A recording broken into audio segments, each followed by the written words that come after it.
চলুন আজ আপনাদের দেখাবো সম্পূর্ণ নতুন একটা জিনিস। না এর আগেও আমি কোনোদিন করিনি আর আগে কোনোদিন দেখিওনি। হঠাৎই ফেসবুক স্ক্রল করতে করতে কোনো একজনের ভিডিওতে আমি এটি দেখলাম, আর দেখা মাত্র তো আমার মাথায় তখন থেকে ঘুরছে যে কখন আমি এটা ট্রাই করতে পারবো। সো হ্যালো এভরিওয়ান, আমার নতুন একটি ক্রাফট ভিডিওতে তোমাদের সবাইকে স্বাগত। হ্যাঁ, এটা উলেন ক্রাফট, তো উল দিয়ে আমি কাজটা করব।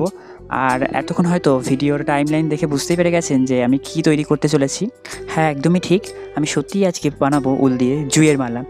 আমরা সকলেই জানি জুঁই ফুলের মালা কতটা কস্টলি হয়, মানে বাজারে কিনতে গেলে অনেকটা দাম দিয়েই কিনতে হয়, কিন্তু সচরাচর বা সবসময় এটা তো সম্ভব নয়। তাই জন্যই এই পদ্ধতিটা খুব সুন্দর এবং সহজসাধ্য। সেদিন হঠাৎ ফেসবুক স্ক্রল করতে করতে আমার সামনে এই ভিডিওটা আসে এবং আমার মাথায় তখন থেকে ঘুরতে থাকে কখন আমি এটা বানাবো এবং একবার ট্রাই করবো এবং তোমাদের সাথেও শেয়ার করবো। আর আমার দেখা মাত্র তো বললামই যে মাথায় ঘুরছে কখন আমি এটা ট্রাই করবো এবং আমি আমার গোপালকে পরিয়ে দেবো এই উলের তৈরি জুঁইয়ের মালা এবং তোমাদের সাথেও শেয়ার করবো। আমি আশা করছি যে তোমরাও এর আগে কখনো হয়তো অন্য কোনোখানে এরকম উলের তৈরি জুঁইয়ের মালা দেখোনি, আর আমি তো দেখিনি, আগেই বললাম। আর আমার কাছেও প্রথম, আমি বললামই যে মাথার মধ্যে আমার ঘুরছেই যে আমি কখন করব। তো সেই সূত্রে আজকে বসে গেছি সাদা আর সবুজ উল নিয়ে, যেহেতু জুঁইয়ের গোটাটা সবুজ হবে এবং ওপরের ফুলটা সাদা মানে সাদা কালারের মধ্যে হবে, তো সেই সূত্রে এই দুটো কালারই আমি নিয়েছি। আর মালাটা ঠিক এইরকম হবে, স্ক্রিনে যে তোমরা মালাটা ছবি দেখতে পাচ্ছ ঠিক এইরকম হবে। লাস্টে তো তোমরা দেখতে পাবে যে একদম ফাইনাল লুকটা, তার আগেও আমি একবার স্ক্রিনের মাধ্যমে এটা শেয়ার করে দিলাম।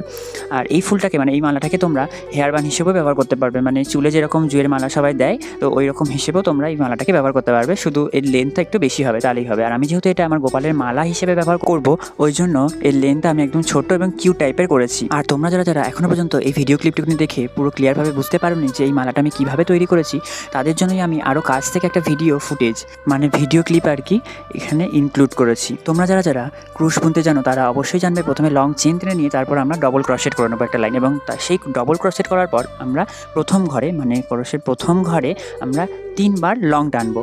প্রথম একবার, তারপর দ্বিতীয় আরেকবার, তৃতীয় আরেকবার এবং চতুর্থ আরেকবার এবং এই শেষ পঞ্চমবার। এটা টানা হয়ে গেলে আমরা এই মাথাটা এরমভাবে এখানে ছেড়ে দেবো, লম্বা করে এরমভাবে ছেড়ে দেবো টানতে, যাতে পরে আমাদের নিতেটা সুবিধা হয়। এবং শেষ মাথার এই কোনা দিয়ে পেছন সাইড দিয়ে তোমাদের একটু দেখতে হবে ভালো করে, এটা খেয়াল রাখতে হবে, পেছন সাইড দিয়ে এই মাথাটা যেটা আমরা আগে থেকে ছেড়ে দিয়েছিলাম সেটা ভালোভাবে ক্রুশ দিয়ে মাথাটা ধরে শক্ত করে পিছলে যাওয়ার সম্ভাবনা থাকে, যে আমার যেরকম যাচ্ছিলো, তো সেটা টেনে নিতে হবে। এবং তারপরে দুবার আমরা ঘর টেনে নিয়ে সিঙ্গেল ক্রসেট করবো, যেটা আমরা বোট আনবো না, এবং তার পাশের ঘরে একটা ঘর ছেড়ে দিয়ে আমরা ওখানে আবার একবার একটা সিঙ্গেল ক্রসেট টানবো, যেখানে আমরা কোনো বোট আনবো না। এই যে আমি যেরকম করে নিলাম, এইভাবে কী হবে, জুঁয়ের যে কুড়িটা তৈরি হবে সেটা না সুন্দরভাবে ফিক্সিং এবং টাইট হয়ে যাবে। তোমরা যারা চাইছো এইরকম উলের তৈরি একটা জুঁইয়ের মালা নিজের বাড়ির ঠাকুরকে পরাতে বা নিজের খোপার বান হিসেবে রাখতে, তারা অবশ্যই এটা দেখে বানিয়ে নিতে পারো।